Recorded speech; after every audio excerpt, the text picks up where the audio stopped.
नमस्कार, मैं हूं अंजू रुकानिया, काठमांडू, नेपाल से।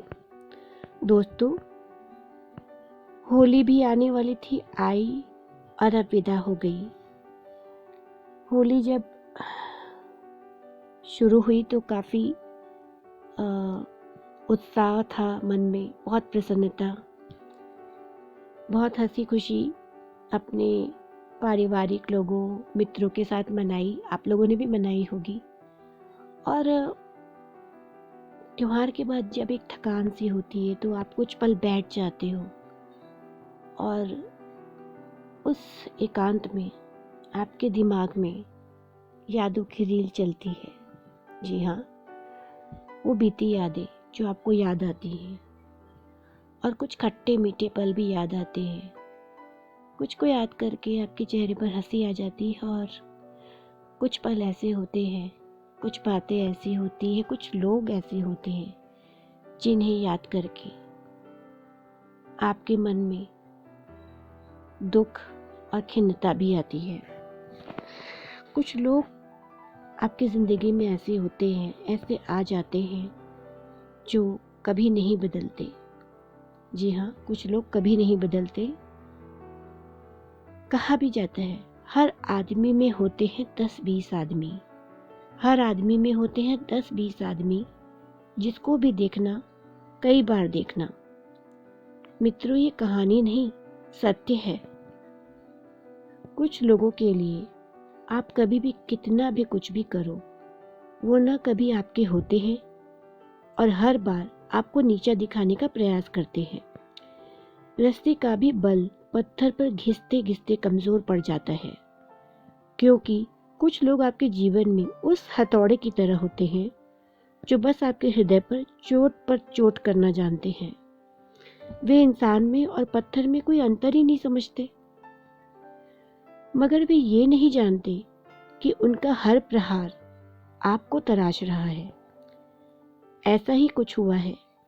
ऐसे महान हस्तियों का हृदय से धन्यवाद करना चाहिए कि वे आपके जीवन को सही दिशा देने में अपना योगदान दे रहे हैं। क्योंकि मेरा ये मानना है कि ऐसे लोग भी आपको सही पाठ पढ़ा जाते हैं।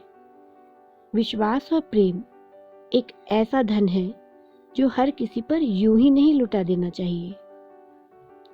अपने माता पिता से जो संस्कार मिले उसी का निर्वहन मैं भी आज भी कर रही हूँ। मुझसे विश्वासघात करने वालों के साथ भी मैंने विनम्रता दिखाई है और हर बार तिरस्कार मिला। मैंने अपना कर्तव्य निभाया। देखा है लोगों को सोशल मीडिया पर भीड़ में, समूह में, सभाओं में बड़ी बड़ी आदर्शवाद की बातें करते। ऐसा तो सिर्फ राजनेता और पत्रकारिता में देखा है मैंने। क्षमा परम धर्मों की बात करते हुए सुना है।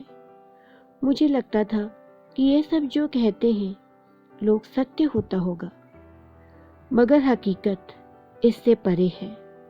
जो दिखता है वो होता नहीं और जो नहीं दिखता वही होता है।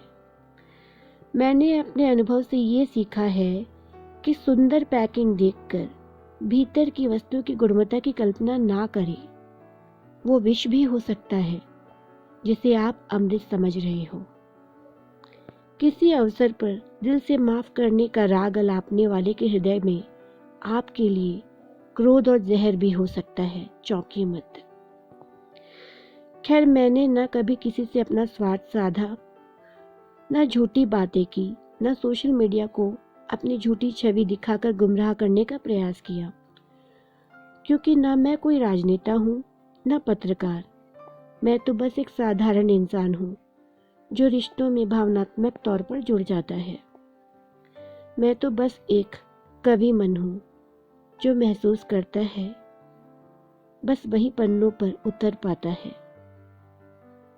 वे सब भी जो आप कह नहीं पाते, क्योंकि लोग शब्दों से रूठते बहुत हैं। जितना झुकोगे उतना कटोगे, ये बात सच है। इसलिए अब ऐसे लोगों को अपने जीवन में न आने देने का निर्णय ले लिया है। अब सारे दरवाजे ऐसे लोगों के मुंह पर बंद कर दीजिए जो ढोंगी हैं और जो सिर्फ दुनिया से नहीं अपितु अपने घर वालों, अपने मित्रों से और खुद से भी धोखा करते हैं, स्वांग करते हैं। जीवन में प्रसन्न रहना है तो ऐसे नकारात्मक लोगों से सदैव दूर रहिए। तो इसी के साथ मैं लूँगी विदा। मन की बात कार्यक्रम में आज आपको कैसा लगा हमें अवश्य बताएं। नमस्कार।